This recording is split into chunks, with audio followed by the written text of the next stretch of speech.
네, 김성환 시사평론가, 김민하 시사평론가와 함께합니다.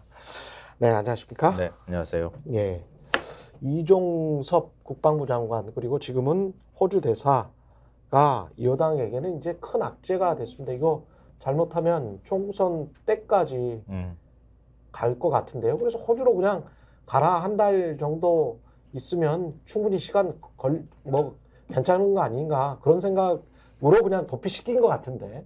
사실상의 도피를 시킨 것 같은데. 그렇죠. 그래서 예. 자초한 이종섭 변수로 그렇죠. 윤석열, 한동훈 무너진다, 자멸한다. 이거는 이런 국힘이 얘기입니다. 한 게 아니고 정확히 말하면 윤석열 대통령이 한 거잖아요. 그렇죠. 그렇죠. 네. 자기가 자초한 겁니다. 예. 아니 근데 무슨 네가 가라 뭐 하와이도 아니고 말이야. 그래가지고 호주로 보냈는데 저는 진짜로 솔직하게 예. 이 변수가 딱 악재가 터졌잖아요. 예. 일단 안 보내고 한 달만 총선 지나고 보내고 그렇죠. 꽉 붙들고 있으면 되잖아. 뭐 그렇게 급한 건 아니잖아 사실은. 제가 지난 월요일입니까 말씀드렸지 않습니까? 지난 토요일에 우리 충신 조선일보가 사설에다 썼단 말이죠. 그 공수처 수사 받고 가시죠 이렇게 썼단 말이죠. 무시하고 보내버렸어요 바로 일요일. 그래가지고 사건이 더 커져 버렸잖아 지금. 근데 오늘 스카프가 아메리칸 스타일이십니다. 아메리카 별. 추워서 그래요. 지금 좀 몸이 안 좋아서 우리가 모르는 뭔가를 알고 있을 수도 있어요. 누가요? 우리가 대통령실이나 이종섭 전 장관이 이종섭 장관하고 대통령실에 뭔가가 있었을 그렇죠. 수 있겠지. 대통령실과 이종섭 장관은 우리가 모르는 어떤 팩트를 저질렀는데 공수처 수사에서 그걸 불까봐 이종섭 전 장관이 그럴 수 있지. 그렇죠. 불게 될까봐. 체계적으로 그리고 이종섭이 마지막 어떻게 보면 상위의 끝꼬다리거든요. 그렇죠. 그리고 그다음에는 하위의 끝꼬다리들은 경북 경찰청이고 그래서 이 끝꼬다리를 없애버리면 대통령실과의 연계되는 점선은 완전히 없어져 버리니까 상위의 끝꼬다리를 제거를 하자 이런 생각이 강했을 수도 있고. 아니 그래서 말하면 상위의 끝과다리가 예. 마음을 바꿔가지고 예. 저 여차 불 수 있어요. 아 그럴 수도 있지. 이럴 수도 있지. 사실. 어제 그래서- 신범철 차관 잠깐만 네. 하나만 더. 신범철 차관이 관련해서 뭐 그때 그렇게 마음이 바뀌었잖아요. 바뀌었고 당신은 뭐 관여된 게 없냐라고 하니까 저는 거기에 관해서는 모른다라고 하면서 한발 신범철 차관도 거기에 그 이종섭 장관과 관련해서는 또 한 발 물러서요. 그러니까 당시에 국방 차관이었잖아. 그리고 문자를 처음에 왔다 갔다 했잖아. 그리고 경로하고 난 뒤에 어떤 행위를 한 거잖아요. 경로했는지 안 했는지는 몰라. 네. 아직까지는. 근데 그 말이 있고 난 다음에 박정훈 대령의 주장에 의하면 경로하고 난 뒤에 어떤 행위를 한 거잖아요. 거기에 임발부되는 거를 신범철 차관도 두려워하는 꺼리는 듯한 그런 인터뷰를 하더라고. 아니, 네. 거기 인볼브 됐으면 당연히 그렇지. 서버 처리 대상이니까 너무 당연한 거예요. 그거는 그렇지. 자기가 안 꼈다고 얘기를 해야지. 그렇죠. 메신저 역할을 했는데. 네. 근데 이제 국민의힘의 논리에 의하면 어쨌든 든든한 방탄조끼를 입히려고 하는 거 아닙니까? 거기도 신범철 차관도. 그렇죠. 그래서 어쨌든 이런 의심들을 막 하는데 어쨌든 지금 쭉 말씀드린 거는 우리 촉이 좋은 최경영 기자와 그리고 또 아무튼 뭐 통찰력 있는 김성환 평론가의 의심이잖아요 지금. 의심을 쭉 말씀드린 건데 이런 의심이 있다 보니까 이거 어떻게 해야 되겠습니까? 수사를 해야 되는데 어쨌든 수사를 제대로 안 하니까 결국 어떻게 했느냐? 민주당이 특검법을 발의를 했는데 한겨레 일면 보시면 한겨레 일면에 크게 기사가 났어요. 맹탕 증거물 낸 이종섭 출금 해제 민주특검법 발의 제목이 이렇습니다. 한겨레 신문이 보통 이렇게 일면을 통으로 왼쪽에서 오른쪽까지 다 털어가지고 그랬네요. 대판 신문에 이렇게 나가는 제목이 거의 없거든요. 그랬네요. 완전 쫙 밀었어요 제목이.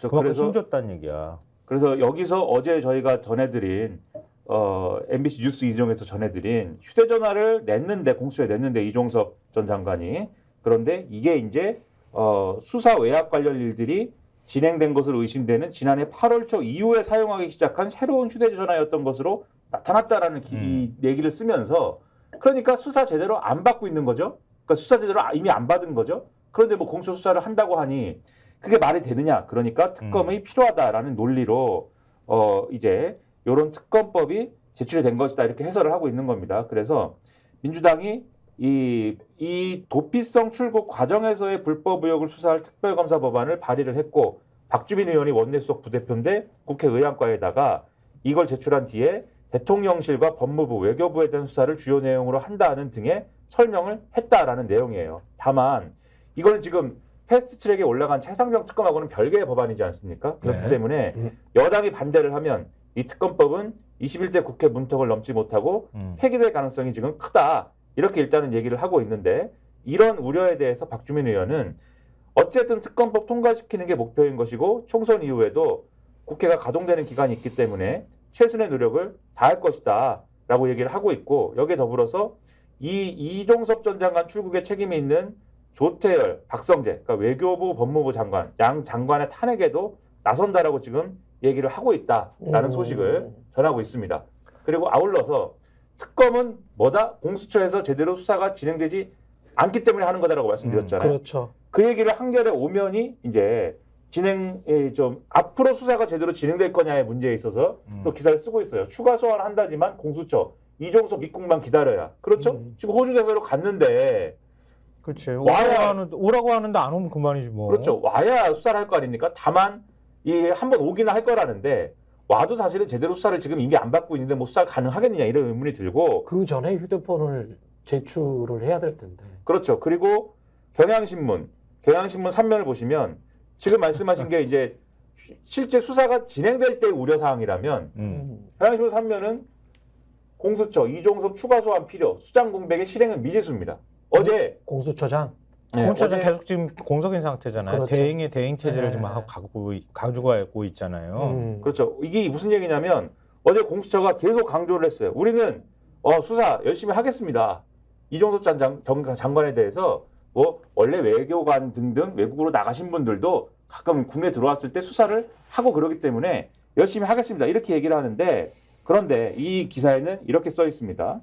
공수처가 지난 1월 국방부 등을 압수수색할 당시에 이종섭 전 장관 자택은 압수수색하지 않은 점 그리고 약식 조사에서 이 전 장관으로부터 휴대전화를 이미 제출받았지만 장관 퇴임 이후 바꾼 것이라는 점 등이 드러나면서 공수처가 출국하기 전에 혐의를 파악할 증거를 충분히 확보하지 못한 게 아니냐라는 비판이 나오고 있는 거다. 그리고 이 전 장관 측에 따르면 장관 재직 당시에 별도 업무 수첩을 만들지 않았는데 업무 기록이 돼 있던 메모 일부를 지금 폐기를 했다. 이렇게 얘기를 하고 있기 때문에 폐기했어요? 그렇죠. 이런 것들도 다 어쨌든 수사 부실의 우려를 만드는 데다가 제목에 써 있는 공수처장 공백이 길어지고 있다라는 것도 수사를 더디게 만드는 요소이다라고 얘기를 하고 있습니다. 그러니까 지난 1월에 김진욱 초대 공수처장이 임기를 마쳤거든요.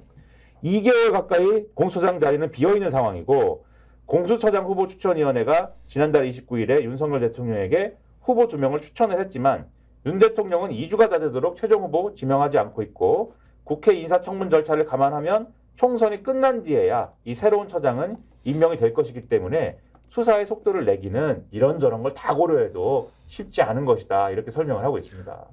공수처장 후보를 추천하는 과정에서 몇 가지 문제가 있었잖아요. 예. 결국 윤석열 대통령 마음에 드는 후보를 만들기 위해서 계속 후보가 비토가 놓여지는 그렇죠. 상황에서도 계속 똑같은 후보를 계속 추천하는 상황이 벌어졌고 그랬죠. 결국 그러다가 그 후보가 빠진 것으로 제가 알긴 하는데 네. 그러다가 최종적으로 2명 지금 추천이 됐잖아요. 네. 대통령 임명 절차만 남아 있어요. 그중에 윤석열 사단에 속해 있던 검사가 또 들어가 있어. 누구죠? 이명순? 이명순이라고 하는 이명순? 사람. 네.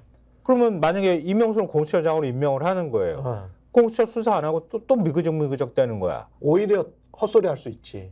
다른 데로 찌를 수 있지. 그리고 아까 휴대폰도 제출 안 하고 그 전에 휴대폰 제출 안 하고 그 다음에 국방부 그 본인의 기록 일지 중에서 일부를 폐기를 했다면 증거인멸 아닙니까? 이런 거는 구속해야죠. 바로 구속해야지. 구속영장. 이거는 정말 보내야죠. 선택적인데 이야기 듣다 보니까 이거 완전히 증거인멸인데. 그렇죠. 만약에 이런 일 벌어졌다고 하면 네. 검찰 같으면 당장 난리를 쳤었어야 되는데 공수처가 그 작업을 못한 거지 사실 안 근데 하고. 이런 얘기를 막 하고 있는데 대통령실은 막 딴청을 낍니다. 대통령실 관계자가 기자들 만나서 특검 발의에 대해 어떻게 생각하느냐라고 그랬더니 소모적이고 낭비적이다. 민주당이 공수처를 검찰을 못 믿는다면서 출범시킨 건데 이제는 공수처를 못 믿어서 특검을 하자는 거냐. 굉장히 아이러니하다. 대통령실이 이렇게 얘기를 했거든요. 윤석열 대통령을 못 믿는 거예요. 그렇죠. 윤석열 대통령을. 공수처를 이렇게 지금 예. 공수처를 못 믿을 기관을 이미 만들어 놓은 거고 네. 그 공수처 수사마저도 지금 뭉개고 있는 거고 공수처를 못 믿는 게 아니고 윤석열 대통령을 못 믿는 거예요. 그리고 한동훈 비대위원장한테 어제 또 물어봤더니 이 출국금지 사안은 내가 장관 되기 전이라서 잘 모릅니다. 뭐 이러잖아요. 지금. 그러니까 장관 그만둔 후여서 모릅니다. 뭐 이러지 않습니까? 예. 모르는 겁니까 그게? 그래서 제가 또 하나 정말 황당하다라고 생각되는 게 어제 윤재욱 원내대표가 국민의힘 원내대표가 뭐라고 했냐? 이 경향신문에 실린 기사인데 공직자가 민주당하고 선거 관련해서 서로 의사소통을 하고 있거나 그런 느낌을 지울 수가 없다. 이렇게 주장을 했습니다. 그러니까 공수처가 이 윤재욱 원내대표의 논리는 이래요. 이거는 출국 금지를 할 필요가 없는 사안처럼 보이는데 출국 금지를 해놓고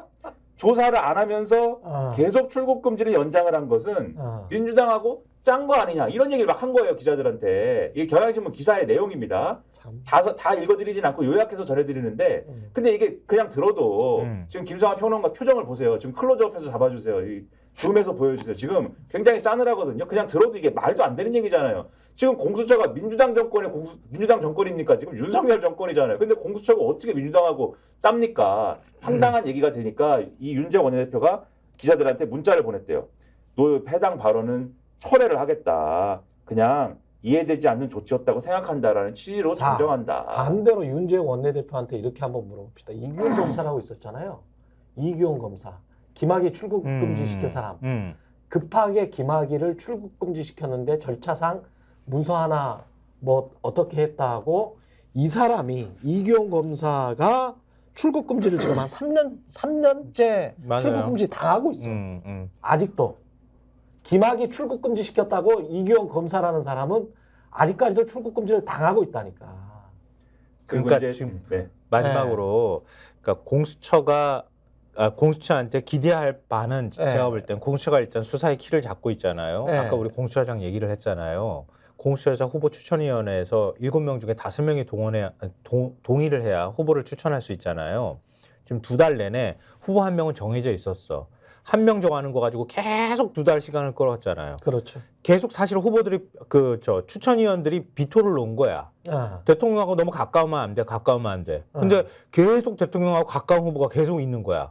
그러다가 결국은 대통령의 최측근으로 분류될 수 있을 만큼의 경력을 가지고 있는 검사를 추천했어. 제가 볼 땐 그 검사가 될 가능성이 매우 높아요. 그러면 어떻게 되겠어요? 공수처가 이런 지경인데 앞으로 호주로 내보내서 이종섭은. 그러고 난 다음에 공수처는 수사하면 뭉개는 거야, 계속. 그렇죠. 그리고 계속 뭉개는 거야. 이 문제에 대한 이 정권의 태도가 우습다라는 점을 지적하는 한겨레 칼럼이 또 있는데 예. 제목이 그냥 출국 금지입니다. 이 유레카라는 코너에 이춘재 기자가 쓴 칼럼인데 예.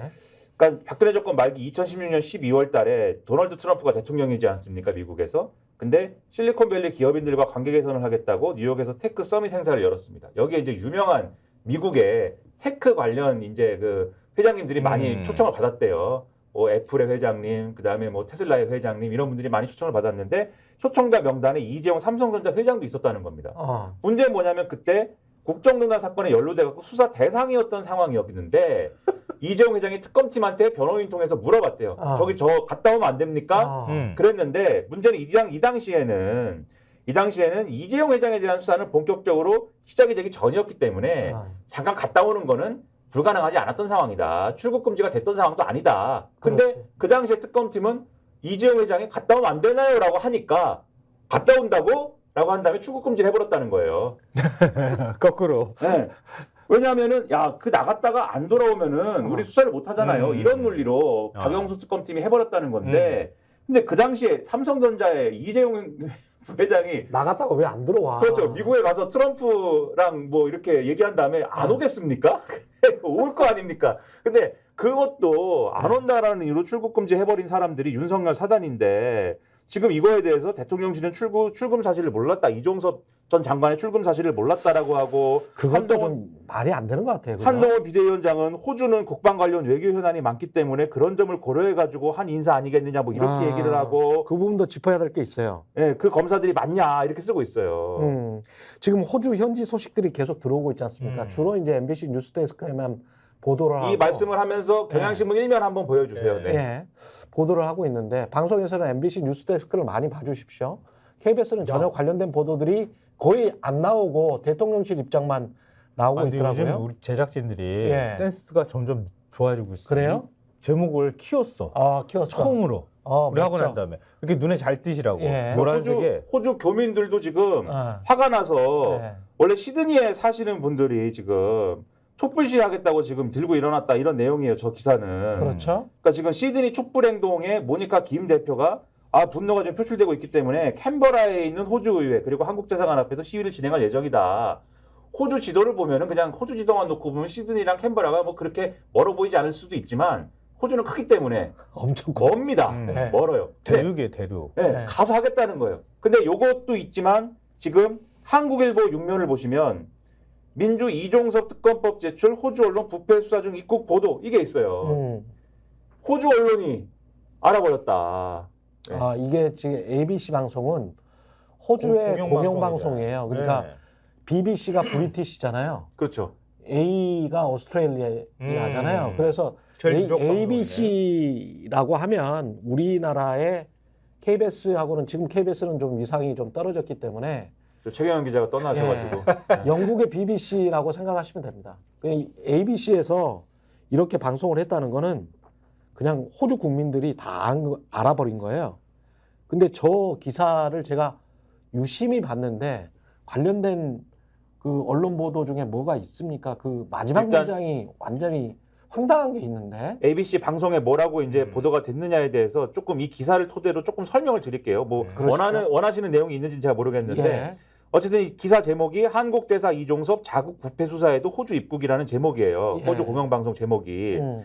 군인 사망 사건 관련 부패 수사에 연루된 전 국방부 장관이 논란이 되고 있는 대사직을 맡기 위해 호주에 도착했다 이런 내용이고 법무부가 지난 주말 높은 비난 여론에도 불구하고 새로 임명된 외교관이 서울을 떠날 수 있도록 출국 금지 조치를 해제했다 이렇게 보도를 했습니다. 예. 그리고 또 한국 언론을 인용을 해서 한국 대통령실과 외교부는 지난 1월 이 대사에게 내려진 출국 금지 조치를 몰랐다고 주장했다. 예. 그리고 이후 이 대사가 이 출국 금지 조치를 법무부에 취소하라고 로비를 하는데 성공했다. 이렇게 이 방송은 평가를 하고 있고 이 등등의 논란을 소개를 하면서 평가를 하는데 이게 한국과 호주의 외교관계에 악영향을 줄 수 있다라고 평가를 합니다. 그런데 이렇게 얘기를 했어요.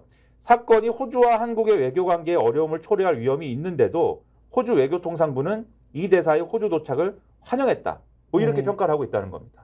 근데 아마 그 아까 그 문장이라는 게 뭔 게 모니카 김 대표가 얘기한 거를 아니. 아니에요?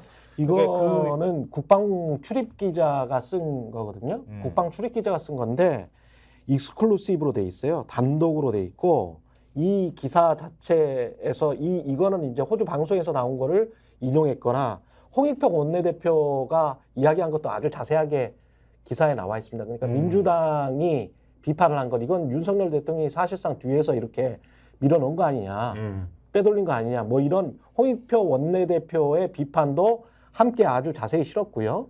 그리고 민주당 의원들이 어디죠? 저 인천공항에서 시위했었잖아요. 맞아요. 출국 직전에. 네. 그런 시위했던 사진도 실었는데 가장 중요한 거는 거의 모든 언론이 한국 언론들이 안 다뤘던데 이게 왜 단독이 되냐면 마지막 문장이 있어요. 이게 외교 출입 기자가 아니고 국방 출입 기자가 쓴 건데 왜 국방 출입 기자가 썼냐면 몇 달 전에 있잖아요. 호주 국방장관 말레이스라는 사람하고 이 이종섭 장관하고 회담을 가졌대요. 회담을 가지고 난 다음에 한화가 인펀트리죠. 그러니까 보병 장갑차를 맞아요. 생산할 수 있도록 빅토리아주에서 수억 달러의 공장을 지금 짓기로 했다고 합니다. 근데 공교롭게 그 시기가 최상병 사건이랑 비슷비슷해요. 그래가지고 근데 그 빅토리아주가 호주는 내각제잖아요. 그 말레이스 국방장관의 지역구야. 그래서 마지막 문장이 말레이스 국방장관의 지역구가 지역구인 빅토리아 주에 하나가 수억 달러의 공장을 짓기로 했고 그리고 하나의 그 보병 장갑차가 호주 군대의 그 장갑차로 선정이 됐다. 라고 지금 마지막 문장을 팩트만 그렇게 실어놨어요. 네. 근데 국방 출입 기자가 익스클루시브 단독이라는 면을 털어서 이렇게 이야기를 한 거는 앞에 이것도 다 앤드루 이 사람이 다 쓴 겁니다. 라고 이야기를 한 거는 야, 호주 입장에서 봤을 때는 한국의 국방부 장관이 자기들의 어떤 부패 혐의를 감추기 위해서 하나를 전면에 내세워가지고 엿바꿔 먹고 그리고 호주의 국방장관 역시 자신의 지역구를 위해서 그냥 대충 눈 봐준 거 아니야? 이런 뉘앙스가 담겨 있어요. 그 팩트에. 그거를 국방부 출입기자가 그렇게 써놨기 때문에 이거는 상당히 의미가 있다. 이 비하인드에 우리가 모르는 또 뭔가가 있구나. 그리고 그렇다면 아니 국정을 정말 사적으로 이용하는 거 아니야? 이자들이? 예? 윤석열 정부가? 그런 생각까지 들게 한단 말이죠. 그 기사를 보면. 그 뉘앙스가 아주 미묘한 뉘앙스가 있습니다. 그 말씀하셨기 때문에 예. 그 부분도 제가 볼 때는 곧 기사가 나오지 않을까 한국 언론들이 네, 그 기대를 하면서 예.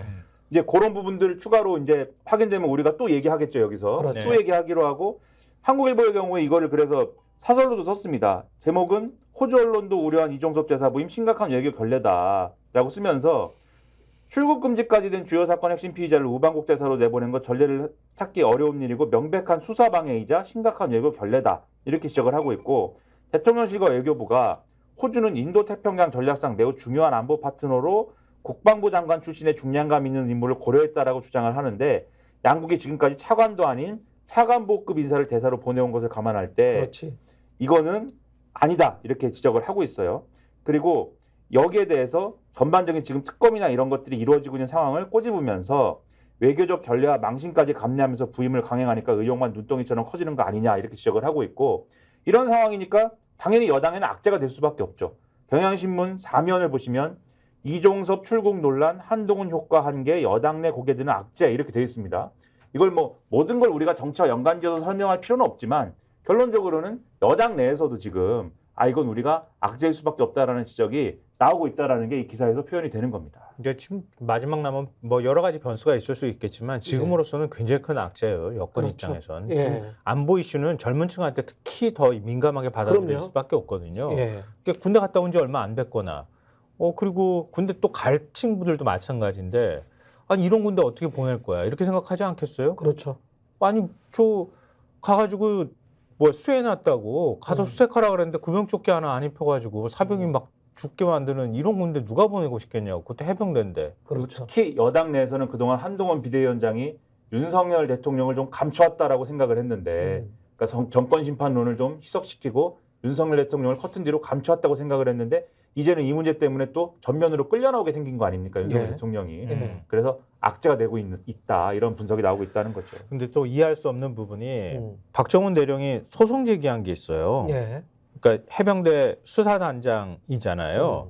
근데 보직해임 취소 소송 이걸 냈어요. 이게 김기현 해병대 사령관을 상대로 낸 거거든요. 예. 그러니까 보직해임 당하고 난 다음에 예. 그 소송을 낸 지 7개월이 됐는데 재판의 첫 기일조차 지금 잡히지 않고 있다고 하는 이것도 시간 거예요. 끄는구나. 그렇죠. 지지부진하게 가는 네. 거죠. 그러니까 지금 그 일종의 그 박대령 측이 문서 송부 촉탁 신청이라 그런 거를 냈다고 하는데 예. 이게 왜냐하면 재판부 기록 그 관련돼 있는 수사 기록이라든가 뭐 이 보직과 관련해서 뭐 여러 가지 문건들이 있을 거 아니에요. 그걸 가지고 재판의 정식 문건으로 그러니까 지금 그렇죠. 자료로 채택할지 말지를 해야 되는데 그것조차도 지금 안 되고 있는 상황이라는 거예요. 그러니까 첫 재판도 제대로 안 열리고 있는 거예요. 이거는 부당하게 보직을 해임시켰다는 게 밝혀지면 또 그 과정 속에서 어떤 증거들이 나올 수가 있으니까요. 그렇죠. 재판이 불리할 수 있으니까 시간 네. 끄는 거 아니냐 이렇게 의심할 만한 예. 그러한 상황인 것도 같아서 상당히 또 이것도 한번 파봐야 된다 이런 생각이 이건 뭐 드네요. 법원이 판단하는 문제긴 하는데 이게 왜 그러니까 경향신문이 사설로도 썼어요. 이거를 소송되기 7개월째 박정훈 대령 재판 한 건 잡지 않은 법원 이러면서 법원을 비판했는데 그러니까 박대령 측이 신청한 각종 기록의 복사 열람 여부조차 결정하지 않아서 박대령 측에서 자진 처리하는 일까지 벌어졌다고 한다. 재판부의 무성의한 처사를 이해하기 어렵다. 뭐 이렇게 지금 지적을 하고 있어요.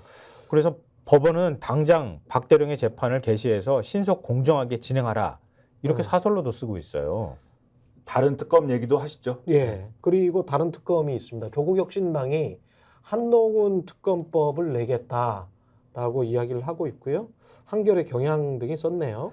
그렇습니다. 한겨레 3면 보여주시면은 조국혁신당이 이제 낸다는 얘기죠. 검찰 독재 종식 상승세 조국혁신당 한동훈 특검법 내겠다라는 기사인데 아시겠지만은 내용이 뭡니까?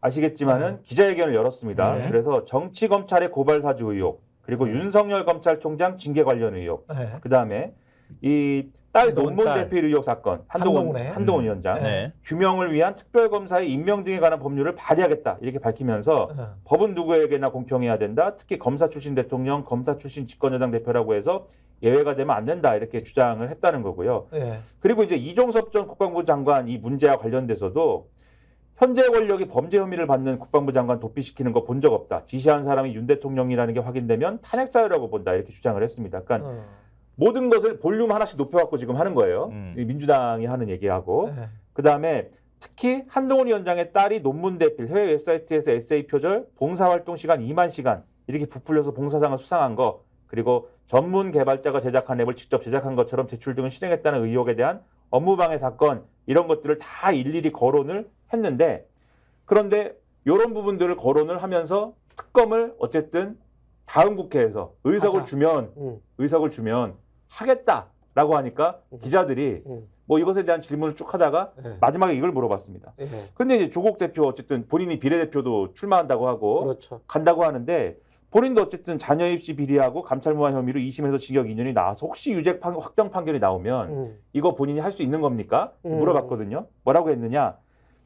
나는 지구가 내일 멸망해도 사과나무를 심는다는 마음으로 임할 것이다. 이렇게 얘기를 했고요. 마찬가지 기사를 경향신문이 조국 22대 국회 첫 행동으로 한동훈 특검법 발의할 것 날 세워라는 제목으로 요 이제 5면에 싣고 있습니다. 여기서는 이 얘기를 쭉 쓰면서 또 조국혁신당이 오는 15일에 비례대표 20인의 명단을 발표하고 18일에 최종 순위를 결정할 건데 후보자 모집에 지금 101명이 몰렸거든요. 예. 근데 이 순번을 당원 및 국민참여선거인단 투표로 정할 건데 조국 대표가 어느 순번에 들어갈 거냐를 상당히 좀 관심 있게 지켜보고 있다. 뭐 이런 내용이 나오고 있습니다.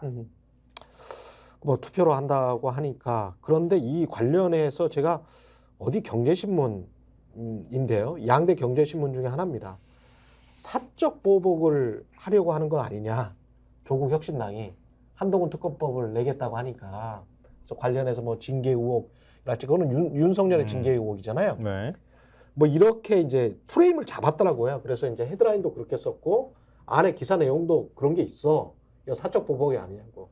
그런데 이제 그런 정신없는 신문사들에게 좀 이야기를 하고 싶은 게 그러면 윤석열이 한 모든 행위가 사적 보복이야.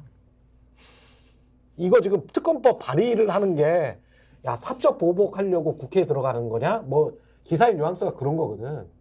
그러면 지난 3년 동안 한 게 모든 게 다 사적 보복이라고요. 국정 운영을 한 게 아니고 사적 보복을 한 거야.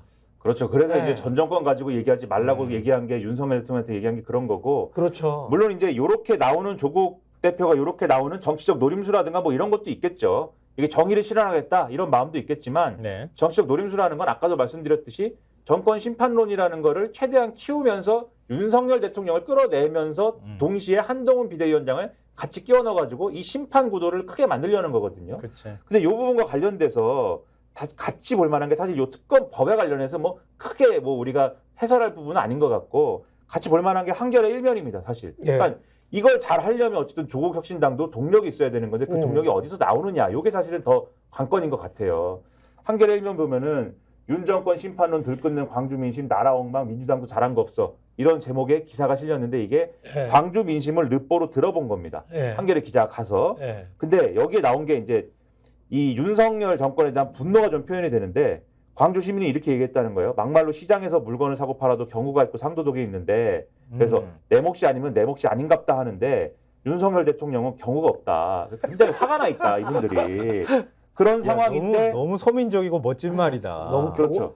그렇지. 그런데 이렇게 화가 난 상황에서 경우가 없어. 그렇죠. 화가 난 상황에서 그러면 어느 야당의 표를 던질까에 대해서는 지금 심경이 복잡하다. 예. 라는 얘기들을 한다는 거예요. 그래서 이게 약간 조국 혁신당에 대한 기대와 의구심이 교차하는 부분도 있는데 예를 들어서 이게 뭔가 조국 혁신당이 잘해낼지 모르겠고 일단 유행 같다는 생각도 든다라는 얘기도 있지만 기대가 커 보이는 기류다. 한겨레 신문은 이렇게 해석을 하고 있어요. 그러면서 네. 이런 심리의 바탕에는 민주당이 1987년 민주화 이래 최대 의석을 차지했는데도 정권을 내줬고 윤석열 정부 견제도 제대로 못했다라는 판단이 깔려 있다. 오랜 동지에게 차마 등을 돌리지 못해 지역구 선거에서 민주당에 투표를 하지만 비례대표 선거에서 새로운 친구에게 회초리를 들 기회를 주겠다는 것이다. 윤석열 정부가 답이 안 나오는 상황에서 야당이 똘똘 뭉쳐야 하니 민주당 심판을 유예하는 것일 뿐 민주당이 잘했다는 게 아니다. 광주 시민들이 이렇게 얘기하고 있다라는 거여서 조국 대표의 저러한 어떤 공세는 아마도 이런 여론, 이런 민심에 부응하고자 하는 선택일 수도 있겠다. 이런 해석이 가능하다. 호남의 마음은 여러 갈래로 좀 나눠져 있을 것 그렇습니다. 같은데 뭐 네. 이거 이 르포 하나를 가지고 그 마음을 다 대변했다 이렇게 말하기는 어렵지만 그렇죠. 르포 내용을 기초로 해서 말씀드리면 네. 르포 안에 이런 표현이 있어요. 거기에 인터뷰에 응한 분이 이렇게 얘기해요. 광주 민심은 하나다. 이렇게 불합리한 세상을 두고 정치인들이 입 닫고 가만히 있어서야 되겠느냐. 윤석열 정부의 실정을 바로잡을 강한 야당이 필요하다. 검찰 정권의 피해자들이 모인 공격수 정당으로 우리 마음을 잘 대변해 줄 것 같다. 조국 혁신당에 대해서 지지사를 표현하는 게 이런 거라는 거고요. 그렇죠. 아까 말씀하신 것처럼 민주당이 180석이라고 하는 87년 민주화 이후에 제일 많은 의석을 가져갔는데도 불구하고 제대로 윤석열 정부를 견제했느냐. 여기에 대한 불만, 그렇죠. 뭐 물론 민주당 내분이나 이런 것에 대한 뭐 서운함, 화남 이런 것들도 포함되어 있겠지만 주류의 감정들은 이렇다는 거예요. 그러니까 이런 감정들이 어찌 됐든 간에 민주당 사실 비명계를 내쳤다고도 얘기하지만 예. 경선에서 비명계가 줄줄이 탈락하고 있는 것 예. 이런 것도 또한 이 마음이 일정 부분 작동하고 있다 이렇게 해석이 가능한 부분이에요. 제발 좀 잘해라. 근데 민주당도 진짜 잘 들어야 되는 게 광주나 전라도 호남의 민심은 진짜 한 번, 두 번 정도 하고 정말 못할 것 같다. 못 이길 것 같다. 에? 보수 정당이나 호남 사람들을 핍박했던 사람들을 못 이길 것 같다. 그러면 민주당이 민주당이든 민주당의 누구든 간에 그러면 냉혹합니다. 거기에 관해서는. 아 그럼요. 그렇죠. 예. 거기에 관해서는 민심을 정말 뼈저리게 듣고 정말 노력해야 돼요. 개인 영달만 지금 생각하면서 국회의원 하겠다라고 나서시는 분들이 혹시 있을까봐. 그렇죠. 예. 그래서 이 부분 관련돼서 또 예. 이제 이러면 조국 혁신당하고 민주당 관계를 얘기하면 반드시 또 얘기하지 않을 수 없는 게 다른 비례대표 문제.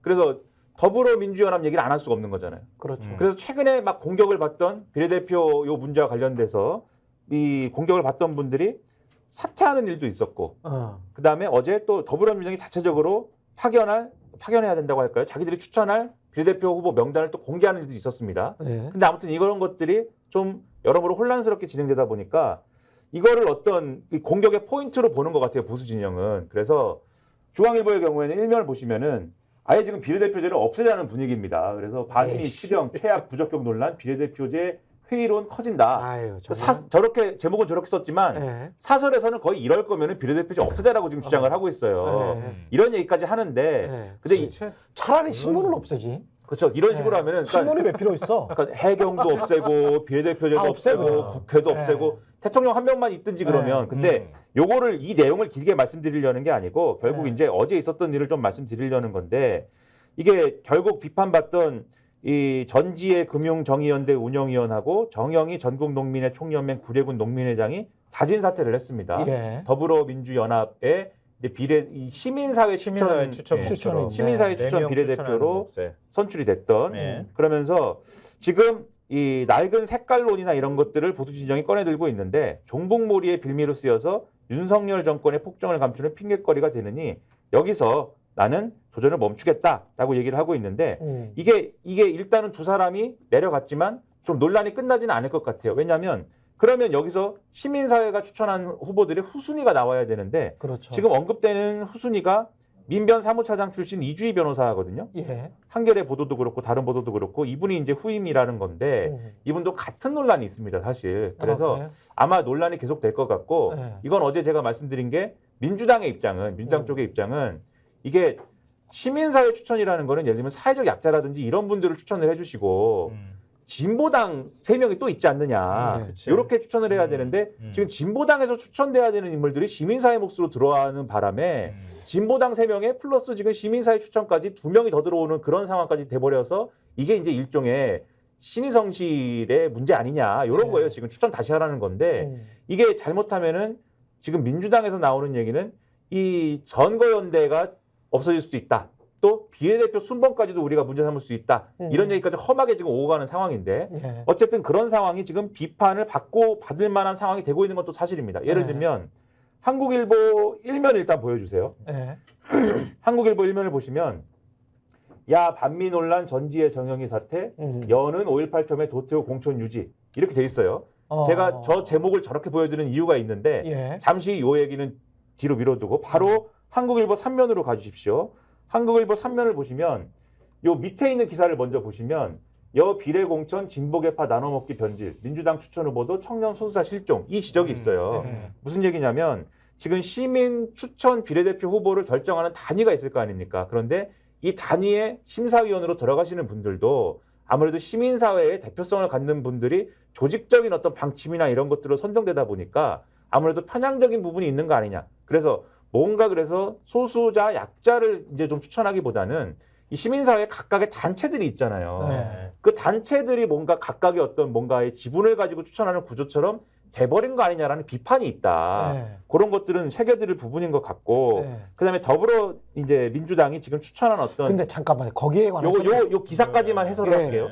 이 비례대표 20명에 대해서도 4년 전 총선과 비교했을 때 예를 들면은 의료, 중소기업, 소상공인, 지역 대표자, 그다음에 환경 분야 이런 시민운동가들이 사실은 지난 4년 전에는 고루 포진됐는데 이번에는 그런 부분이 약해서 그런 비판이 나오고 있다라는 것까지 이 기사에는 표명이 돼 있다. 이렇게 설명드리겠습니다. 전 딱 이 부분만 지적을 하고 싶은 게 한국 언론들 특히 이제 뭐 한국일보든 뭐 중앙일보는 논외로 하고요. 중앙일보는 요즘 색깔이 뭐 조선일보랑 비슷할 한 것 같아가지고 한국일보 같은 이제 정상적인 언론이 저도 이런 생각을 했었는데 아니 시민사회에서 갑자기 어떤 시민들이 우르르 추천을 해가지고 어떤 사람이 올바른 생각을 가지고 있으니까 이 사람을 비례대표로 추천할게요라고 해서 뜻이 모아지는 그런 어떤 시민 1인 또는 시민 10인이 있습니까? 그런 사람은 없어요. 우리나라는 이미 자본주의나 그 민주주의가 굉장히 많이 된 나라고 직능 단체들이라는 게 있고 각종 협회라는 게 있고 각종 이익단체라는 게 있어요. 그러면 정경련이나 기업들 쪽에서 푸시해서 넣는 거는 아주 당연한 것이고 그거 안 되죠. 직능단체나 이익단체나 각종 협회에서 이 사람 추천할 만합니다 라고 해서 넣는 거는 진보 쪽에 뭐 나눠먹기다 이런 어떤 게으른 비판 이런 것 좀 하지 마세요. 저 이거 굉장히 문제라고 봐요. 근데 저는 또 한 가지 그런 비판에 동의를 하면서도 시민사회가 그러면 왜 이런 방식으로 추천이 됐느냐에 대해서는 또 언론적인 어떤 방식으로 언론의 방식으로 취재와 비판이 또 가능해야 된다고 봐요. 그러니까 이 과정에 대해서 그렇죠. 과정이 잘 됐는데 이렇게 됐다라고 하면 그건 할 말이 없는 거죠. 아니 우리 사회가 그렇게 조직되어 있어. 그리고 그 시민사회가 너무 적어.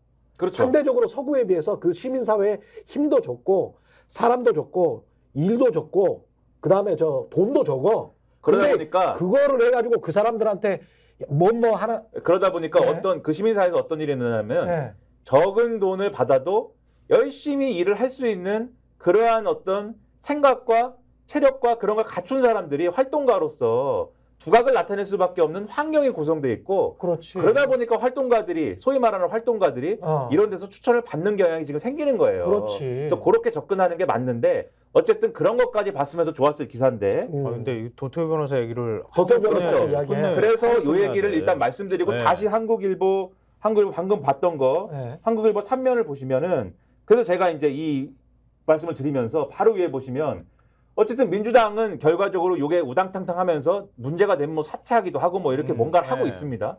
근데 지금 사퇴도 안 하는 부분이 여당의 문제가 되는 공천 도태우 변호사 문제예요. 그래서 이 어제도 말씀드린 게 이 도태우 변호사의 경우에는 여러 문제가 발생되고 5.18 민주화 운동에 대해서 폄하 발언을 했고 여러 문제가 있다라고 해서 있고, 그렇죠. 한동훈 비대위에서 이것을 공천을 철회해야 된다는 식으로 막 얘기를 해서 공관위에다가 이 문제에 대해서 재검토를 요청한 상황이어서 언론에서는 이런 사례는 재검토를 요청한 사례는 보통은 공천이 취소가 되더라. 공천이 취소가 되지 않을까 했거든요. 어제 공관위가 회의를 거듭한 끝에 도태우 변호사 공천은 취소를 안 하기로 했습니다. 그래가지고 이게 여러모로 지금 논란인데 공천하기로 했다는 거죠. 아, 공천하기로 했다. 취소를 안 하기로 했다. 유지하기로 왜 했다. 유지하기로 했느냐? 한국일보 기사에는 당내에서는 도 변호사 공천 취소 시 TK를 중심으로 한 후폭풍을 의식한 거 아니냐라는 해석이 나왔다. 그러니까 도 변호사의 과거 발언만으로 탈락을 시키면 그거에 대한 부담감도 있고 오른쪽으로 기울어 있는 보수 진영 반발이 더 거세질 수도 있고 그리고 다른 후보들과의 형평성 문제도 있을 수가 있어서다. 이렇게 해석을 하고 있고 동아일보의 경우에도 TK 지역구 의원을 인용을 했어요.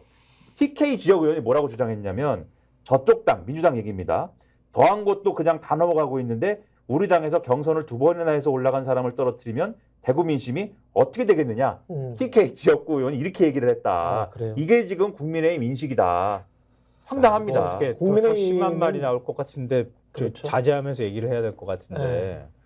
이게 뭐 예를 들면은 그냥 일베 정당을 그냥 스스로 인정한 거야. 일베 정당인 거죠. 뭐 일베들 눈치 보여가지고 못하겠다는 그러니까 거잖아. 북한군 개입설 얘기한 네. 거 뭐 이런 게 이게 뭐 지역과 이념의 문제가 아니잖아요. 근데 국민의힘 얘기로는 논리는 그거예요. 2번이나 사과문 냈다. 과거는 과거고 한동훈 위원장도 그래. 한동훈 위원장도 과거는 과거고 이제 미래가 중요하다. 이렇게 식으로 얘기를 했잖아요. 아니 그렇게 따지면 과거에 있는 사람이 어딨어. 세상에 한 명도 없지. 과거는 제가 잘못했는데요. 그럼 끝났다는 거 아니에요. 그렇지. 아 그럼 뭐하러 공천 검증을 해. 그렇죠. 아무것도 할 필요가 없지. 사과만 하면 배지 달 수 있습니다. 그래놓고 정영환 공관위원장은 사과도 안 하고 대통령 계속 유지하잖아요. 정영환 공관위원장은 이게 국민 눈높이에 맞습니까? 기자가 네. 물었다는데 국민 눈높이에 맞다고 본다 이렇게 얘기했답니다. 그냥 이걸로 끝내시죠. 뭐. 지금까지 스콕스 김성환 평론가, 김민하 평론가였습니다. 고맙습니다.